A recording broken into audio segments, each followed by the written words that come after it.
Hello, everyone. This is Chelsea Bell from Crubox Wine Club and Gordon's Wine, here to chat a little bit about June's Crubox, which is titled A Greek Wine Odyssey.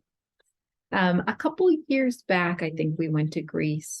We explored some of the producers from a couple different portfolios, including DNS, which is a portfolio within the Importer Vineyard Road. And that's where we're going to do most of our exploration again today, as it's just a great up-and-coming Greek portion of DNS's wine portfolio, which spans around Europe, but they have a lot of emphasis on French selections. But as you might have heard, if you've ever heard me speak about Greek wine before, I'm really enthusiastic about what's happening in Greece for wine production. Obviously, Greece has been making wine for such a long period of time, but similar to Italy, there's so many different indigenous grape varietals to explore, and the fun really never ends in terms of the exploration. There's definitely going to be a lot of grapes to encounter that are challenging to pronounce, sometimes very specific to those small villages or subregions. And as just a wine lover, it's super fun to explore. And there's a lot of really interesting wines that go great with Mediterranean cuisine and even to some more Middle Eastern inspired flavors. So we'll just start at the beginning and work our way through. But before I say that, maybe I'll just say one quick thing. Just the quality of production has gone up so much for a long period of time. There were so many co-ops, a lot of, producers farming fruit and putting them together with other producers and not really thinking about as much about terroir or sense of place. And so a lot of those growers turned into producers as well and have really been pioneering their family estates. So we're going to explore 4 family-owned properties today. And we'll start in Peloponnese, which is going to be the southern part of Greece, southern part of mainland Greece, a beautiful area if you would like to explore Greece. And we'll start with our first selection, which is the 2021 Trupus winery, Akato. This is a winery that I love. They're known for a red grape that they grow in Peloponnese called Ayurvedico, which is one of the most famous red grape varietals of Greece, a little sometimes more similar to Gamay, or even can be more Sangiovese-like when made in a more age-worthy format. But the white grape that is most prominent in Peloponnese and the Arcadia PGI or kind of district is Muscafilero, which is the main grape here. Muscafilero is a little more similar in a grape to almost like a Pinot Grigio, in the sense that it's not quite a white grape or a red grape. It's kind of in the middle. And there's a couple different kind of clonal varietals of Muscafilero, and a lot of times it is used for white wine production, similar once again to Pinot Grigio or Pinot Gris. And in white wine production, it can be quite like floral and bright. It has nice acidity and just delicious. But here we have it in a rosé format, where they're actually using the skin contact. And this is actually a little bit more uniquely colored too than the traditional Muscafilero that you might see, even if you see rosé Muscafilero. So Ikato from Trupus means 100. And it's actually 100 days that they leave the skins in contact with the must, so as to produce almost like a red, like a very light red wine from this Gris varietal of Muscafilero, which is just so interesting. I've had some Muscafilero rosé before, and most of the time it's just, a couple of hours to like a day of skin contact. So it's very light in color. Once again, the region here is Montania, which is one of the most prominent areas in Peloponnese for Muscafilero production, and coming from a single vineyard site. In the larger area is Arcadia, which is, it's so interesting. Of course, all of these Greek words are words that we're very familiar with from our travels. This is just more of a full-bodied rosé wine, which has really beautiful kind of warmer spices, some quince, some floral components, and almost a little bit of tannin too that can jump out at you as well, with the fact that you have the skins in contact with the must for so long. More full body, definitely something great to do with a kind of richer pasta dish, or even grilled seafood, or you could even do this with a beef tartare. It's just so much fun and super interesting. And if you're looking to explore some more wines from Trupus, we have some great Muscafilero, the white version, or Ayurvedico to explore as well. So something really quite exciting. which is great. For our second wine, we're going to move a little bit more to the north, and we're going to go to the Sapphiricus Limonia Rosé, which is coming a little bit farther north here. So we're going to be just kind of the northern part of central Greece, I guess we could say. And this is coming from Tyrnavros, which is the subregion. This is a rosé coming from this varietal called Limonia. We had in our Greek Crubox at least a year or so back. We had the red version of this wine, which is almost like a little more Pinot-centric. It's a difficult grape to work with, thinner skinned, has beautiful, beautiful aromatics.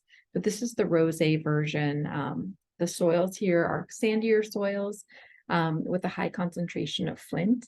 And this is a wine where you only have the skins in contact with the juice for a short period of time. So what you get out of this are really beautiful, kind of more tart to bright red fruits, more in the kind of strawberry raspberry line, with some really beautiful spice and great just delicacy to this wine. A little bit more mineral driven, something definitely to do with some lighter fare. Definitely your classic Greek salad would be incredible, or even too like grilled chicken would be quite nice as well. But another incredible rosé to enjoy throughout the summer. And this definitely too has just a little bit more, I'd say a little more complexity than the average rosé, which is always quite fun. For our next two wines, I'm going to take you up to a little farther north, and we're going to visit two producers that are focused on the grape varietal Xinomavro. For those of you who haven't had Xinomavro, it's another one of Greece's most prominent grape varietals, typically coming from central Greece in the north. And this grape, literally Xino and Mavro, is the root words are black and bitter. So you actually do have a lot more structure to this grape varietal, and a lot of producers will compare it in terms of the structure, in terms of some of the aromatics and the weight of the wine to Italy's Nebbiolo, which is for those Nebbiolo lovers. It's definitely something really fun to explore and has some great age-worthy characteristics to it. The first wine that we'll explore is Domaine Tatsis. So this is a producer which is coming from Macedonia, so all the way kind of to the northeast of Greece. This is a family-run producer and by two siblings, Sturgios and his brother Gerolakis, Perlakis. Sorry, even my Greek pronunciation can sometimes really struggle. So this is a sibling team, and they actually came originally from what would be like today's southern Bulgaria. Their family emigrated over to Greece in the early 1920s. And they were always grape growers in the family. So they really wanted to come to Greece and still be able to continue that practice. Pericles works the land and oversees all the vines, and his brother Sergios is in charge of making the wine in the cellars, though sometimes those different jobs can shift just depending on what they're feeling.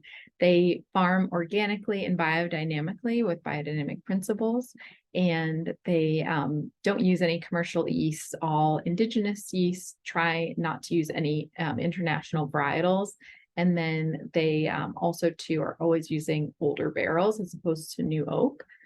So this is a single vineyard Xinomavro, which comes from clay and limestone based soils. And it's fermented with indigenous yeast and matured in oak for about 12 months.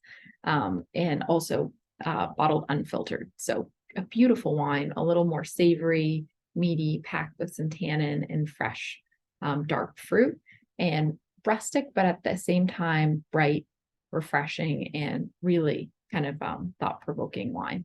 The classic pairing for a lot of Xinomavro wines is lamb, just because you have, once again, that savory characteristic in the Xinomavro can be a really beautiful plant pairing. So if you have any lamb favorites this summer, especially anything grilled, it's quite fun to do. Our last wine will be coming from the producer Onos Mitas, which is in Neusa, which is going to be just a little south of Macedonia, but still in northern Greece. This is one of the oldest producers in Neusa. This well-known appellation is kind of the heart of Zinomavro production in northern Greece. And Yanis Mitas is the new proprietor of the family. He's younger, he's in his probably 30s now. So he's kind of a pioneer in an area where a lot of the producers are a little more older, a little more old school. This is all done in like fresher traditional style with low intervention farming, also organic production. And this wine goes about 15 days of skin contact and is aged in French oak barrels, only 25% new, and then an additional year in bottle. So here it definitely has a little bit more, or a little less savory than the first Zinomavro, just because we have some younger vines here. We get more of that red and dark fruit, plum, and spice that comes through, and really beautifully integrated tannins. This is definitely a Zinomavro that can age, but it is definitely more approachable in its youth. Maybe I'd say even a little more approachable than the Tatsis, even though the vintages are different. But it would be quite exciting to do with any type of grilled fare, especially once again, anything that's red meat focused, I think is always a winner here. And you'll find plenty of fun Greek recipes, some great ones that I included in this month's Crubox, but also some great recipes online or in your favorite Mediterranean or Greek cookbook as well. Greek wines are just so much fun to explore. There's just so much out there still too that we have yet to understand in terms of Greek wine production. So I hope that you enjoy these 4 wines in your early start to summer. And I look forward to hopefully sharing some wine with you in the future. Thank you so much, and yamas.